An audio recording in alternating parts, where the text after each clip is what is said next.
ఆ లిరిక్ నేనే రాశా. సరే, ఇది నువ్వు దయ్యాన్ని పంపించేవా, అది వాడిన మైక్ ఇది. ఓ మంచిదే కదా డార్లింగ్, ఆ దెయ్యం వల్లే 4 డబ్బులు వస్తున్నాయి ఇప్పుడు. అంటే బస్ స్టాప్ నుంచి ఈరోజు ఎయిర్పోర్ట్ దాకా వచ్చావు. ఎయిర్పోర్ట్ వచ్చేసాను అంతే, ఫ్లైట్ ఎక్కడమే ఆలోచన. ఫ్లైట్ ఎక్కి తిరిగేసి కూడా వచ్చేసాను. సక్సెస్ ఫ్లైట్ ఎక్కిస్తున్నావా లేదా మమ్మల్ని? అది నీ చేతుల్లోనే ఉంది, నువ్వే కొడుతున్నావు అక్కడ. నా పని అయిపోయింది. నువ్వు ఎంత బాగా కొడితే. డార్లింగ్ చూడండి డార్లింగ్, అసలు ఫస్ట్ రోజు నుంచి ఈ మాట మీదే ఉన్నాడు. సరే మాట్లాడు, చెప్పు డార్లింగ్. నీ వెనక్కే నేను. చాలా మాట్లాడాలనుంది, చాలా చెప్పాలనుంది, కాకపోతే అన్నీ చెప్పు డార్లింగ్. నేను వెయిట్ చేస్తా. నీకు చాలా కామెడీగా ఉంది డార్లింగ్. మన అంతే కదా darling. Anyway thank you so much. First of all రెబల్స్కి చాలా చాలా థ్యాంక్స్. ఎందుకంటే నేను తీసిన సినిమాని బిగినింగ్ నుంచి నన్ను ఎంకరేజ్ చేస్తూ ఇంత దూరం తీసుకొచ్చారు. అసలు ఈ సినిమా, ఈ మూమెంటు, ఈ ఈవెంటు ఇక్కడికి వస్తాను అని అనుకుంటున్నానంటే కారణం ఇద్దరే.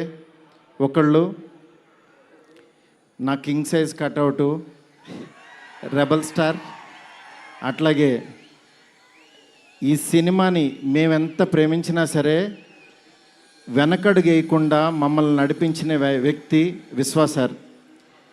విశ్వాస్ సార్, మీకు ఎప్పటికీ రుణపడి ఉంటాను సార్. ఎందుకనంటే ఆయన లైఫ్ పెట్టేశారు ఈ సినిమాకి.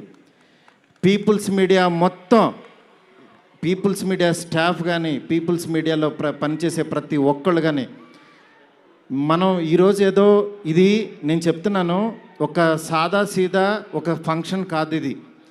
దీని వెనకాల చాలా చాలా కష్టం ఉంది, అంత ఈజీ కాదు. మేము ఒక రెబల్ స్టార్ని తీసుకుని వచ్చి, ప్రభాస్ గారిని తీసుకుని వచ్చి భోజనం పెట్టి పంపించేసే అలాంటి సినిమా తీయలేదు ఇది. ఆయన్ని తెచ్చుకున్నప్పుడు అలాంటి ఆ రేంజ్ ఫుడ్డే పెట్టాలని ఫిక్స్ అయ్యాం. అందుకని మీకు నేను చెప్తున్నాను, థియేటర్కి వచ్చిన వాళ్ళకి మాత్రం 100% ఎంత ఎఫర్ట్ పెట్టామో మీకు కళ్ళకు కనపడుతుంది. నెక్స్ట్ అసలు ఈ జర్నీ ఇక్కడ కొంచెం మాట్లాడాలి. నన్ను మా ఫ్రెండ్స్ అందరూ మాట్లాడమని చెప్తున్నారు. అంటే కథల్లోనూ, చరిత్రలోనూ, పుస్తకాల్లోనూ వింటూ ఉంటాం, ఆ దేవుడు అలా కిందకి దిగొచ్చాడు, కనకదుర్గమ్మ ఒక రిక్షావాడు కోసం కిందకు వచ్చింది, ఇట్లా వింటూ ఉంటాం, ఆ పుస్తకాల్లో చదువుతూ ఉంటాం. నా రియల్ లైఫ్లో ఆదిపురుషు జరుగుతున్నప్పుడు బాంబే నుంచి కాల్ వచ్చింది.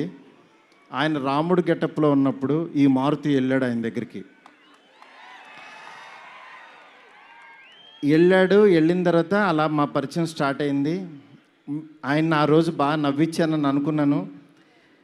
కానీ ఆయన అంటే ఆయనకు అసలు అవసరం లేదు. ఎందుకంటే బాహుబలి హీరో. కాశ్మీర్ వెళ్ళినా, ఆఫ్రికా వెళ్ళినా, ఇంకెక్కడికో మసైబారా అని ఏదో మారుమూల గ్రామం సౌత్ ఆఫ్రికాలో ఎక్కడో వెళ్ళాం. వెళ్తే నేను ఫిల్మ్ డైరెక్టర్ని అన్నా. అవునా అన్నాడు, పైనుంచి కింద చూశాడు. నా హీరో ఎవరో తెలుసా అన్నా. అంటే ఎవరని అన్నాడు. ప్రభాస్ అన్న. ఓ బాహుబలి హీరోనా అన్నాడు. అంటే మసైబారాలో ఒక వేరే జాతి వాళ్ళకు కూడా తెలిసిపోయారు ఆయన. నిజంగా రాజమౌళి గారికి ప్రతి డైరెక్టరు చాలా చాలా చాలా రుణపడి ఉన్నాం. ఎందుకనంటే ఇవాళ పాన్ ఇండియా అని అందరూ కాల్ రేస్కి తిరుగుతున్నాం, కానీ ఒక వ్యక్తి లైఫ్ పెట్టేసి ఒక మీడియం రేంజ్ హీరోని ఒక పాన్ ఇండియాకి పరిచయం చేసి ప్రపంచానికి ఈరోజు ఒక పెద్ద కటౌట్ని నిలబెట్టారు ఆయన. నిజంగా మనం ఒక తెలుగు ఇండస్ట్రీకి ఈరోజు ఒక స్వర్ణయుగం లాంటిది. ఒక సుకుమార్ గారు, ఒక సందీప్ రెడ్డి వంగ, ఒక ప్రభాస్ గారు, అల్లు అర్జును, ఇట్లా అసలు ఎంతమంది ఎన్టీఆర్ గారు, ఇట్లా రామ్ చరణ్, ఇట్లా ఎంతమంది స్టార్స్ తయారవుతున్నారు. నాలాంటి ఒక మిడ్ రేంజ్ సినిమాలు ఒక 11 సినిమాలు చేశాను. నా రేంజ్లో నేను చేసుకుంటూ వెళ్ళిపోతున్నా. అలాంటి వాడిని కూడా నువ్వు ఇక్కడ కాదురా బాబు, నువ్వు రెబల్ యూనివర్సిటీలో జాయిన్ అవ్వు, నువ్వు పెద్దోడవు అని ఆ వ్యక్తి తీసుకొచ్చి నన్ను ఇక్కడ నుంచోబెట్టారు. ఈరోజు నిలబడి మాట్లాడుతున్నా. నేను రాశాను, నేను తీశాను, కానీ నా వెనకాల ఉన్న శక్తి మామూలు శక్తి కాదు. అది ఆయన యాక్టింగ్ చేసి వెళ్ళిపోవటం కాదు, ఆయన లైఫ్ పెట్టేశారు. అది నన్ను అంటే ఆయన సినిమా పట్ల ఉన్న భక్తి, సినిమా పట్ల ఉన్న ప్యాషను, సినిమా ఆయన ఏకమైపోయిన తీరుకి అది మాటల్లో చెప్తే చాలా తక్కువైపోద్ది. నేను ఏదో కావాలని ఇట్లా పొగుడుతున్నట్టే ఇదని కాదు.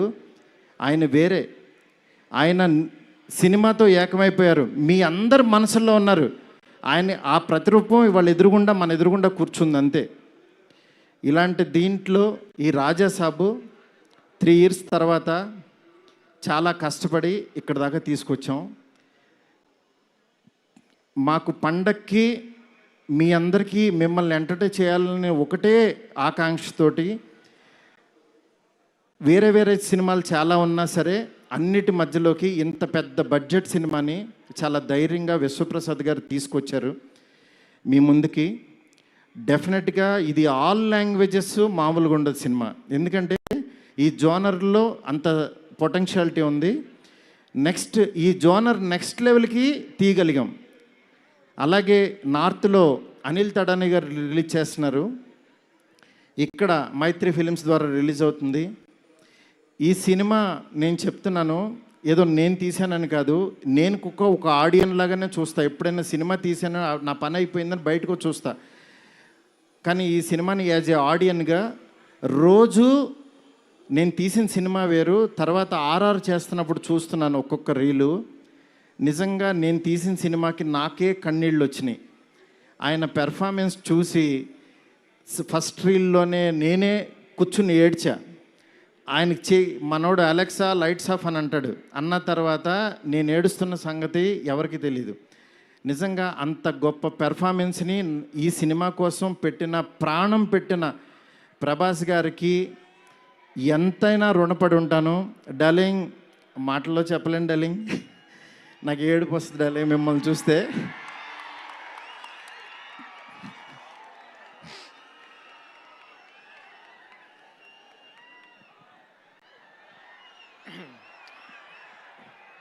ఏ ఇష్యూనైనా టిష్యూ లాగా చూస్తావు, నువ్వు ఏడుస్తే బాధగా ఉండాలి. ఎస్కేన్, వీ నీడ్ యువర్ పవర్. ఇంకా ఇప్పడానికి ఏం లేదు, షర్ట్ ఇప్పటి యూ డిడ్ సంథింగ్ డార్లింగ్. నేను మీకు తెలీదు, ఎవరన్నా చనిపోయినా ఏడవను. ఎందుకంటే వెళ్ళి కాసేపు చూసుకుని చావు కామన్ కదా అనుకుని వచ్చేస్తూ ఉంటా జనరల్గా.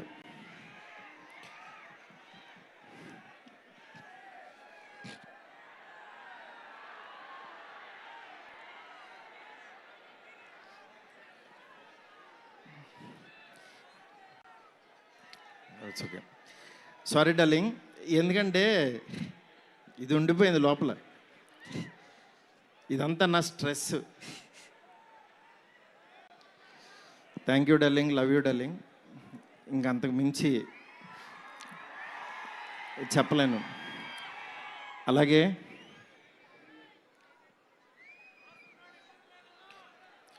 ఈ సినిమాకి మాలవిక, నిధి, రిధి ఒక్కళ్ళు కాదు, ప్రభాస్, సీనన్న, నెక్స్ట్ అట్లా ప్రతి ఒక్కళ్ళు చాలా ఎంత ఎఫర్ట్ పెట్టారు. Thank you so much. మీరు ఎదురుగుండా ఉంటే నా వల్ల కాదు.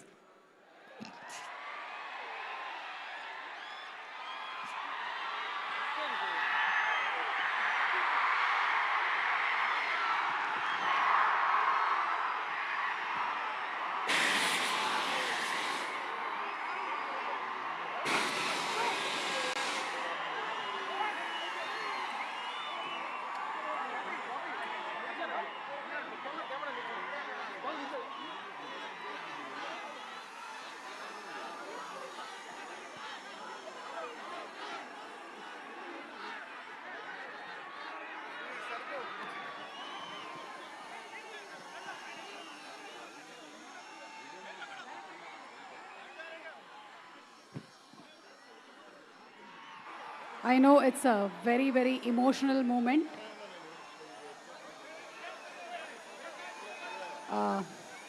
Maruti Garu, almost 3 years of journey, 3 years of friendship, 3 years of love. 3 సంవత్సరాలు కష్టం బయటకు వచ్చింది.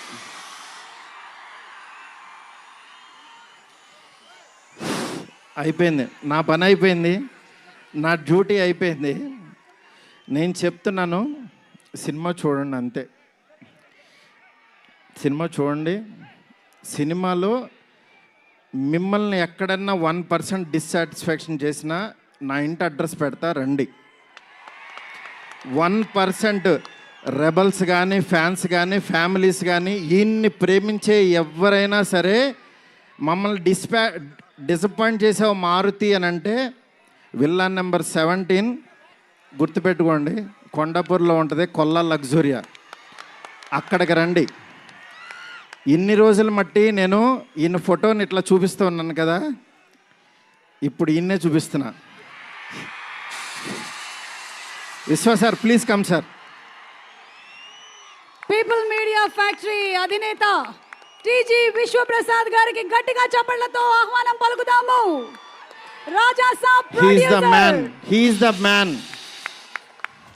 మీరు చూస్తున్నారు ఈయన ఎంత ఎఫర్ట్ పెట్టారు. Thank you so much, thank you so much.